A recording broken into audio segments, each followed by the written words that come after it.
Esse livro, ao sair do topo da mesa, ele vai ter o movimento de um projétil.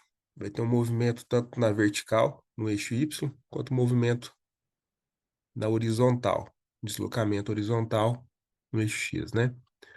O movimento na vertical, ele vai estar caindo em direção ao solo. Essa queda provocada pela força da gravidade, né? E um deslocamento horizontal provocado por essa velocidade inicial aqui no eixo X que ele tinha no início. Então, retirando os dados do exercício, eu vou considerar tudo que estiver indo para baixo como sendo positivo, vou direcionar o meu movimento como para baixo sendo positivo, para cima sendo sentido negativo. Então, a aceleração da gravidade está indo para baixo, ela está indo para o sentido positivo aqui da trajetória que eu defini. De início, ele tinha apenas velocidade no eixo X, não tinha no eixo Y, então ele não estava se movendo verticalmente no início, né? Então a velocidade eu vou considerar como zero, e o tempo de queda igual a 0,350 segundos. Então, utilizando aqui a equação horária da posição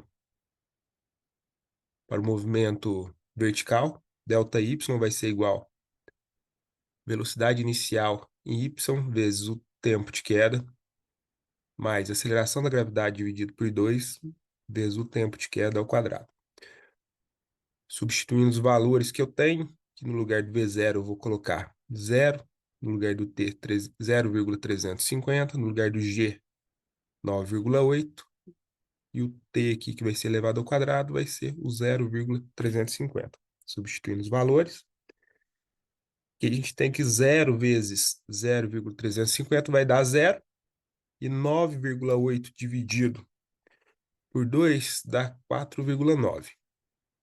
0,350 elevado ao quadrado dá 0,1225. Então, ΔY vai ser igual a 4,9 vezes 0,1225. Fazendo essa multiplicação aqui, a gente tem a altura do topo da mesa como sendo igual a 0,60 metros ou 60 centímetros. Na letra B, a gente vai calcular a distância horizontal entre a extremidade da mesa e o ponto onde o livro atingiu o solo. Então, a gente vai ter um deslocamento horizontal. Na horizontal, a gente não tem aceleração, a única aceleração que está agindo sobre o livro é a aceleração da gravidade, então vai ser um movimento com velocidade constante. Essa velocidade aqui que a gente tinha no início, de 1,10 metros por segundo, essa velocidade inicial aqui ela vai ser a mesma durante todo o movimento. Então, a gente tem que o deslocamento em x vai ser igual a velocidade em x vezes o tempo. O tempo vai ser o mesmo tempo que o tempo de queda, que é 0,350, e a velocidade 1,10 metros por segundo. Substituindo os valores, o deslocamento ou distância horizontal vai ser igual a 1,10 vezes 0,350. Fazendo essa multiplicação, a gente encontra essa distância horizontal, que é ΔX aproximadamente igual a 0,385 metros.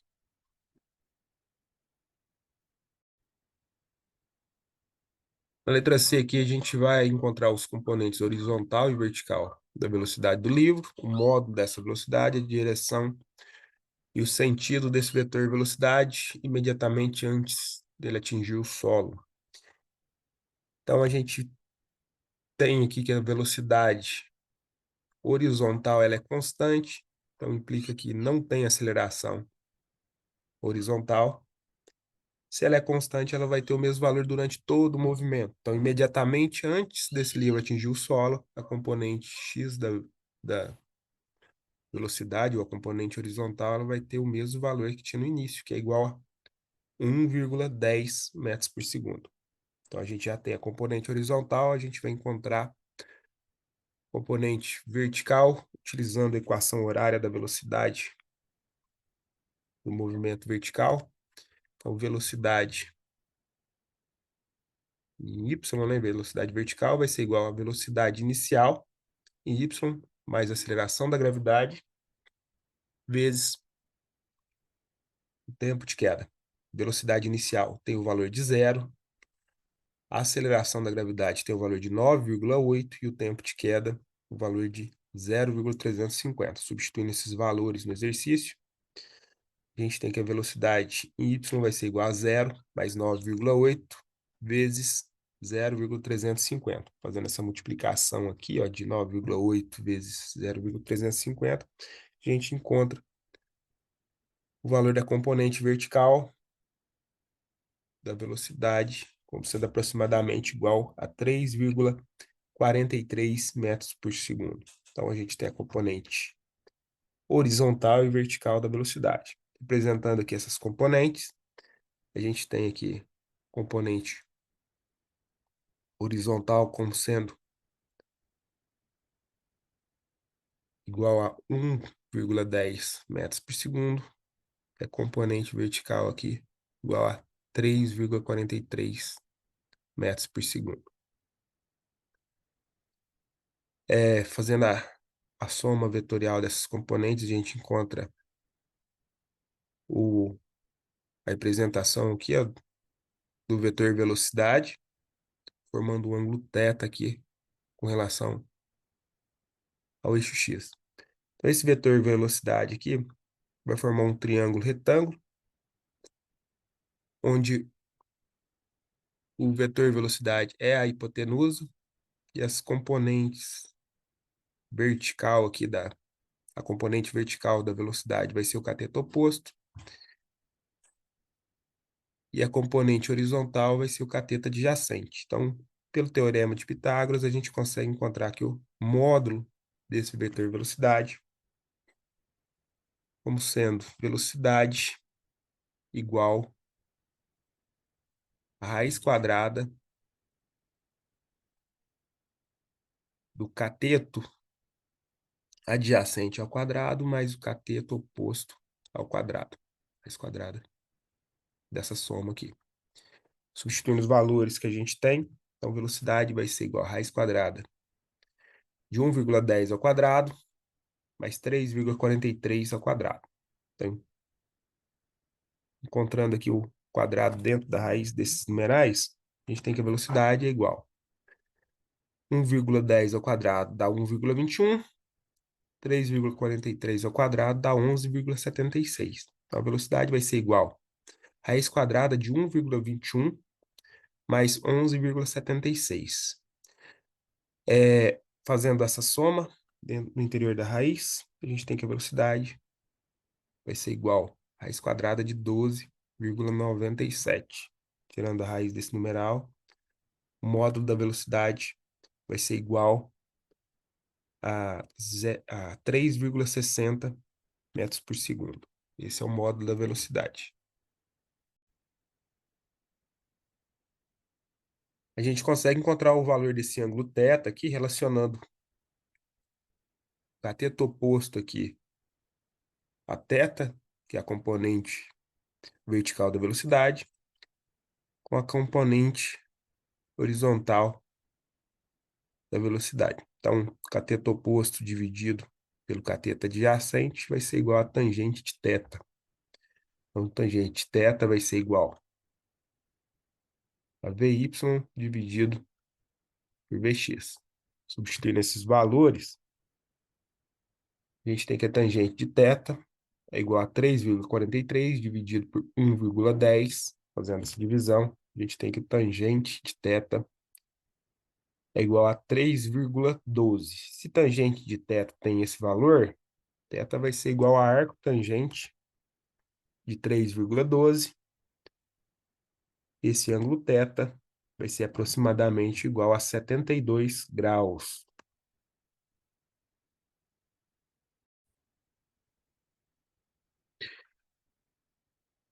A letra D aqui está pedindo os diagramas da posição em X por tempo, da posição em Y pelo tempo,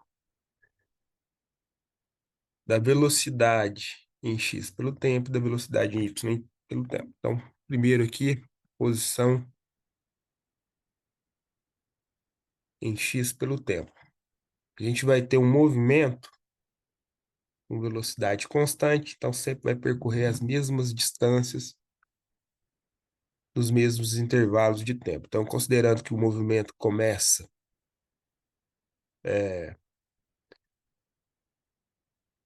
com a posição em X sendo igual a zero, né? Então, vai estar sempre aqui percorrendo as mesmas distâncias de 1,10 metros a cada segundo, né? Esse é o diagrama em X. Fazendo o diagrama em Y em função do tempo. Então, é um movimento que tem uma aceleração constante de 9,8. A gente está considerando aqui o movimento orientado para baixo, então, como está caindo, tudo que estiver para baixo vai ser positivo, o que for para cima vai ser negativo. Então, o movimento a gente vai considerar também que inicia na posição vertical, o topo da mesa como sendo a posição zero, né? Como envolve um movimento com aceleração constante, esse diagrama aqui ele vai formar uma parábola, metade aqui de uma parábola. O diagrama da velocidade em x pelo tempo, como a velocidade ela é constante, ela vai ter o mesmo valor durante todo o movimento. Então, forma essa reta e com esse estilo aqui, esse diagrama da velocidade em x pelo tempo. E da velocidade em y, velocidade vertical pelo tempo, de início a velocidade era zero e é um movimento com aceleração constante. Então, também forma um gráfico aqui com esse estilo aqui, ó, com a velocidade sempre sofrendo os mesmos acréscimos nos mesmos intervalos de tempo. Então, é uma reta também o gráfico.